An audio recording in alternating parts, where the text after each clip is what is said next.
Pagkatapos nun is, Tubig? kasi, kaya ko nalaman na manonood yung mga class niya kasi nga naka-pink sila. So sabi ko, okay lang talaga, like pinipilit ko siya talaga. Sabi niya, no, it's fine. Sabi niya gano'n. Parang napagpasyahan na niya na gano'n na nga, na hindi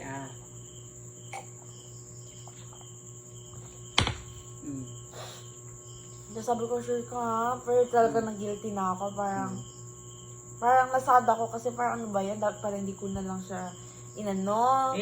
wrong timing, pero may nagsabi na din na na una.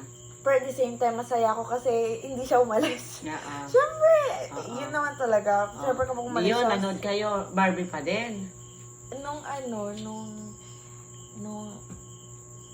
pagka loob namin, nung sa Pedro Hill, nung sa LRT, 1K yung buong pera niya. Kaya, sabi ko, wala ka bang coins? Meron pala siyang coins. So, like, nakita ko, ang dam-dam niyang pera, 2K. Madami na yun, okay? Tapos, buo, mami, tapos may mga 20-20 pa sa wallet niya.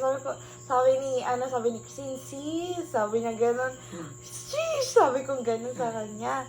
Tapos, so, binayaran kami sa fan. Tapos, binigay niya sa amin yung card, yung ticket. Tapos, punta na kaming Robman. Tapos, may presentation pa pala siya. Ano yung presentation niya? Kasi hindi ko alam, di ba dapat after exams, tapos na. Pero kasi like, halimaw yung teacher nila. So, like, may presentation pa pala siya na need. Pero online. Ay, online. 4:30 magaganap. Anong oras yung pumunta kayo? Nung pumunta kami, 4:20 sa mall. Siya, lang, kahit naka-off cam naman. So, nung nag-a-avail kami ng, di ba, yung movie kasi 1 minute and 1 hour and 30 minutes. Dapat hanggang 6. Hindi. Horror. Siyempre horror, mami, para naman makagalit ka. Tapos, sige, yun. So, yung presentation na yun. Siyempre, 1 hour and 30 minutes yun, mami. 4:20 na. Diba? 4:55 magsimula yung movie. So, parang 6:30 kami matatapos. Sabi niya sa chat, latest is 6 siya uuwi. Tinanong ko siya, okay lang ba na 4:55 mag-i-start yung movie? Kasi, sabi ko, yun yung next screen time, sabi ko. Pero okay lang if you don't watch a movie. Tapos, habang naka-headphone siya, yes, sure, sabi niya. Tapos, ayun. Nung hinintay namin, siyempre 4:30, nakapag-avail na ng ticket. Punta kami sa isang pancake house. Doon kami parang bumili ng food, siya yung nag-treat. Tinweet din niya si Christine. Kaya binigay ni Christine yung pera niya. Pero, no, it's on me, sabi niya. Sabi niya. Nung una nga si Stefan sa sine. Pero parang, syempre, nag-guilty na nga ako sa syempre, kailangan. Hindi ako yung magpapalibre whole. Oo. Tama lang din. Buti kung siya yung nagyaya, okay lang, anak. Tsaka ako yung nagyaya. So, ako yung maglilibre. Okay lang. Understandable naman kung ako yung maglilibre.